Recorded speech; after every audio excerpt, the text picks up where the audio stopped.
As promised, guys, gonna start working on the cylinders today. First thing to do is get the car up in the air and then to get these wheels off. Here we go.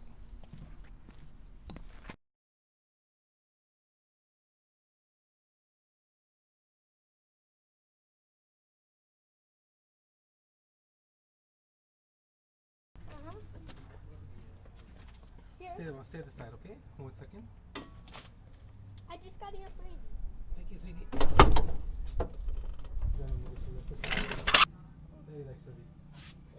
What's mommy's from? Mommy's is an act.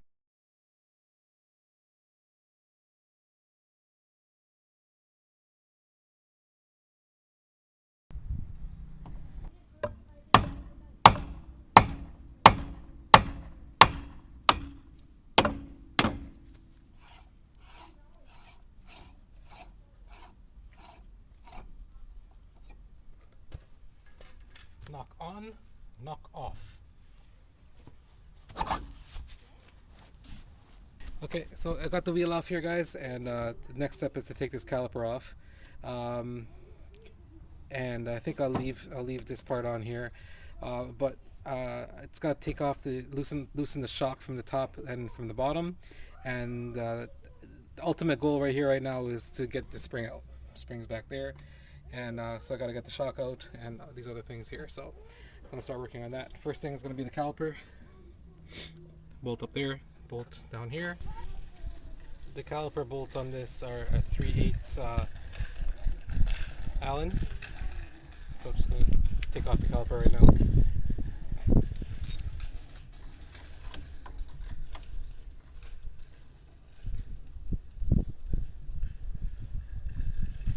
Make sure it's in there nice and snug, or else you're just going to be wasting your time stripping out the inside.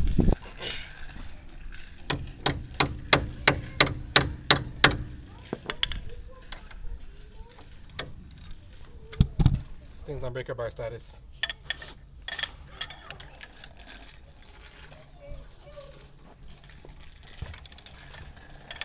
Oh yeah.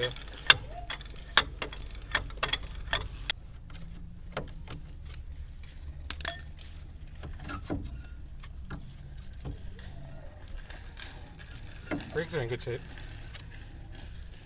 And I'm just going to hang this off of a bungee cord for now. The next thing I got to do here is just take off these this shock bolt that's here. It's right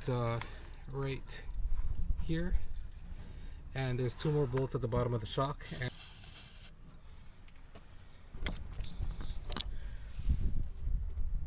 so the top shock bolt is a 14mm, or I guess it'd be a 9/16.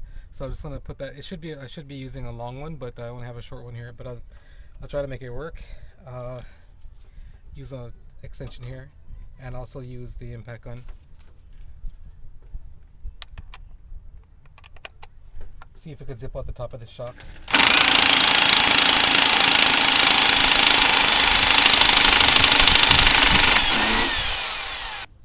So the 2 bolts at the bottom of the shock are 1/2-inch bolts, so they're really pretty easy to get to as long as the car's up in the air. Just gonna take these off, and then the top of the shock, actually the body of the shock here, will drop a little bit, and it'll probably give you some access to hold on to the actual, I don't know, shaft or whatever of the shock, because up there, that bolt up there is just kind of spinning right now. So I just want to drop this shock all the way, grab a vice grip and locking pliers, whatever, and grab onto that shiny part of the shock, and hopefully that part will be able to spin out afterwards. So I'm just going to drop these off now.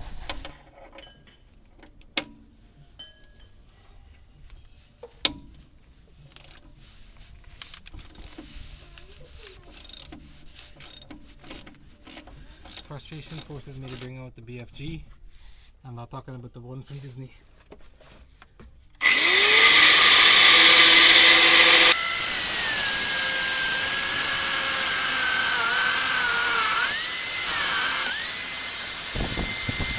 Now that I've got this, the bottom of the shock popped out from the bottom of the control arm here, you can see that shiny part from the shock the shaft itself, and be able to grab that with the vice grip, and hopefully from the top there I'll be able to zip out the 14 mil or the 9/16, and hopefully everything will drop from the bottom. Sorry guys, the my main camera there died while I was filming that, but I was able to get the vice grip on the shaft of the shock there, and from the top there I was able to use the impact gun on the 14 mil 9/16 bolt that was up there, spun it out, and of course the shock fell apart, made a huge mess. But it's out, and sometimes the easiest way to get things out is just to cut it out, especially if you're not reusing it and if it's not worth keeping. Again, the main goal here is trying to get that spring out.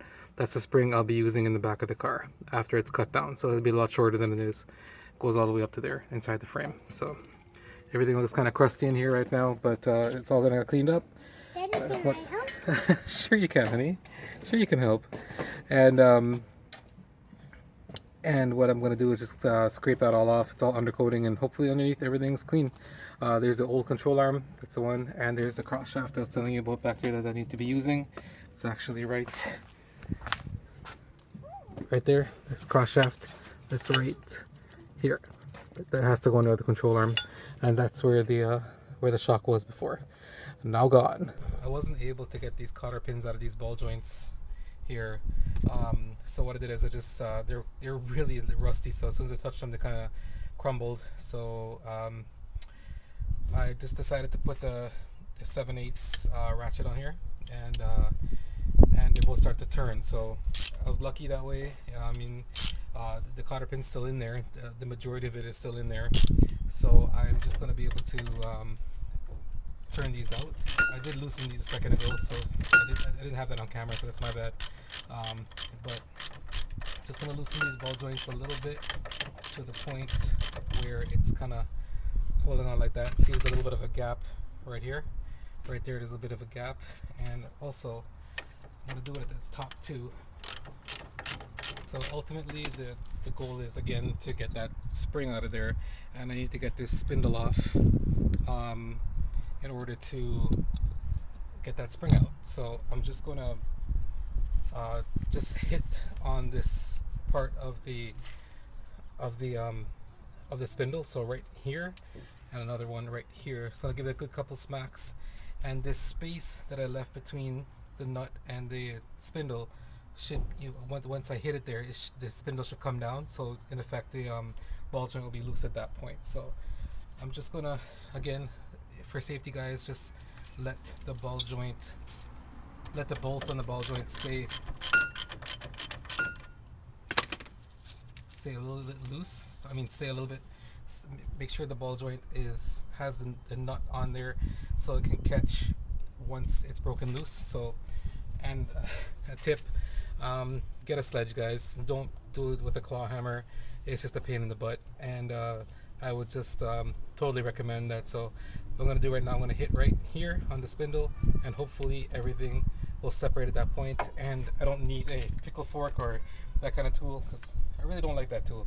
I think it just separates it. It kind of destroys ball joints. So I'm just going to hit this. I mean, I've been hitting the bottom one, the top one separated. So I'm just going to keep hitting on the bottom one here.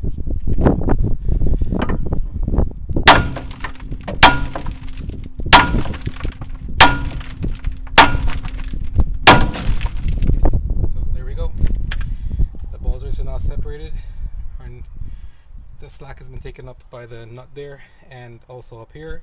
So again, keep the nut there for safety. You don't want anything separating and shooting out at you guys.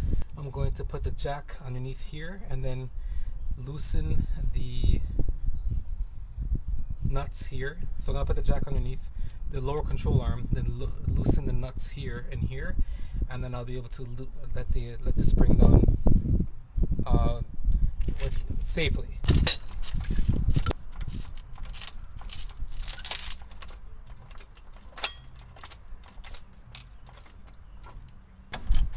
Just loosening the nut completely now, and the jack is taking up the tension from the spring. One nut there, the bottom nut.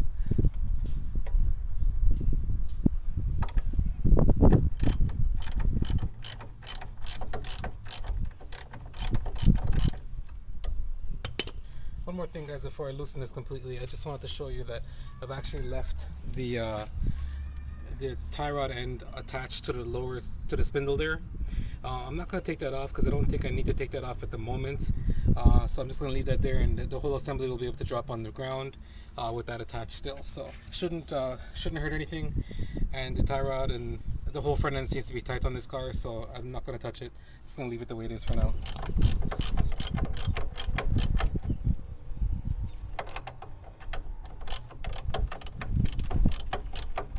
Keep your hand on this on the top of the spindle here, because it's probably going to want to fall off that off the nut off of here. See how it's separating and it keeps coming down.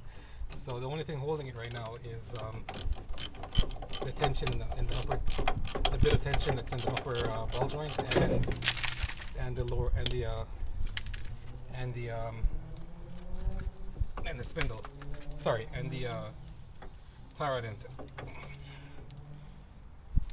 There it goes. There goes the spindle off. Still attached by the tie rod end. I'm just gonna lower this jack slowly. You gotta always remember, guys, that the spring is under a lot of tension, and you don't want to be playing with that. That's kind of like your life right there, because if that spring comes out and pops out at you, it's dangerous.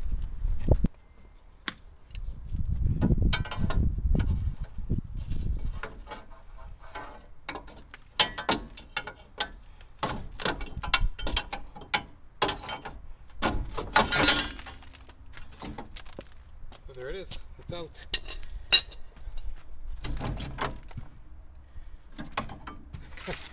Like I said, I've never seen this spring break before, a front spring break, but maybe it's a common thing, I don't know.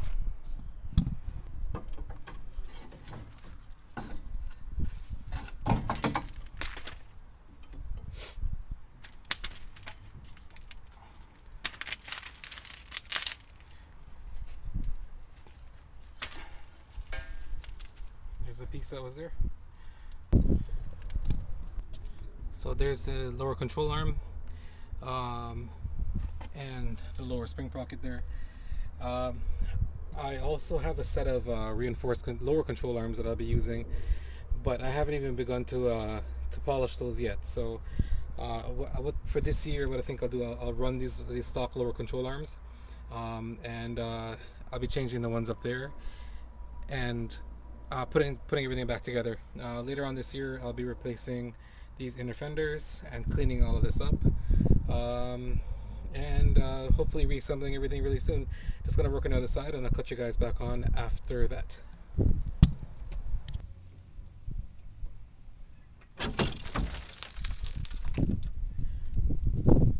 Okay guys, so here's one of the cylinders that's going to be going into the front of the car. I'll be using this hole saw to cut the hole into the front of the frame, and I'll just take you over to show you what I'm going to be doing here. So down there you could see the hole that was left by the shock, and as you can tell here, by using this hole saw, I'll be able to cut the hole for the cylinder into the frame there. Unfortunately, this drill bit right here is much smaller than that hole there. So what's going to end up happening is this hole saw will walk all over the place before it actually catches, and it might make a mess of the frame. So what I want to do now is just weld a little piece of metal into that hole down there, into the hole, and I'm going to drill a pilot hole into that, and then use this hole saw to make a much cleaner cut. So I cut and welded a piece in there just to make that hole a little smaller. Not the greatest looking thing in the world, but of course it's very temporary. Just gonna drill that hole with the hole saw now, and the bit seems to fit nicely in there right now, and I'm just gonna get started.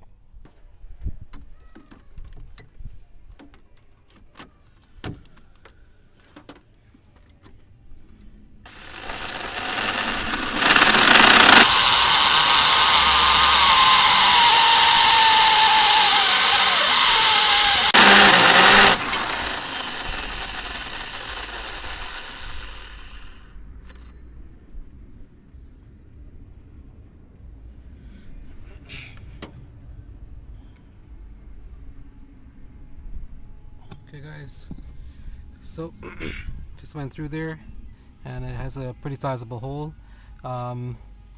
but it's neat and it's not the square cut or anything like that, so it should be fine.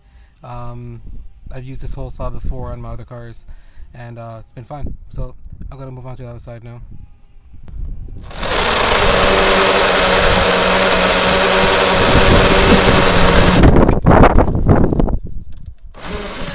So just got that through there and I'm just gonna move on to the next thing now. Okay guys, so I'm just moving on to the back right now. I want to get these springs out, so the first thing I got to do is actually take off these bottom bolts for these shocks.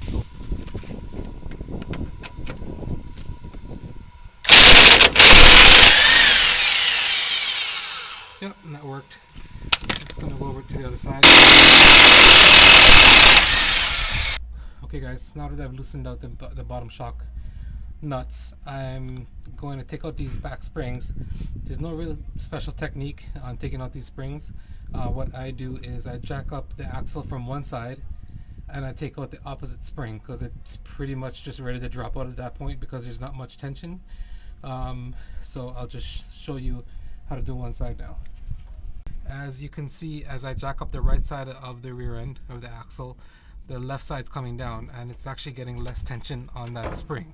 So you can see it actually just popped, and the more you jack it up, the more it comes down. And you can actually see it's actually already separated.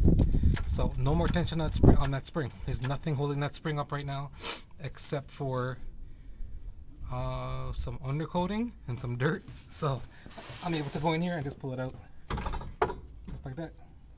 It's that simple. So there's that side, and I'll come jack up this side now so I can pull out the other side. And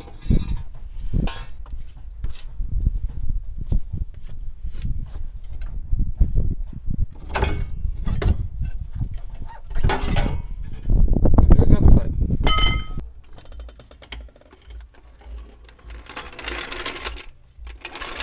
Right now what I want to do is take off the top of the shock, and they're a bit of a pain to get to because they're just so close. The nuts are so close to the frame and the body of the car, so I'm going to try to work through that. They are right here. I'll show you. They are right here. It's not that great lighting down here guys, sorry about that, but it's right there and one over there, but there's a nut on top. So we've taken out the spring and shock. What we're left with is this area right here, and this is the area that the cylinder is going to be going through. So this is actually a part of the frame right here. So we'll be drilling through that and then through the trunk floor on both sides of the car, and of course that's for the cylinder. So I'm just going to get started on that now.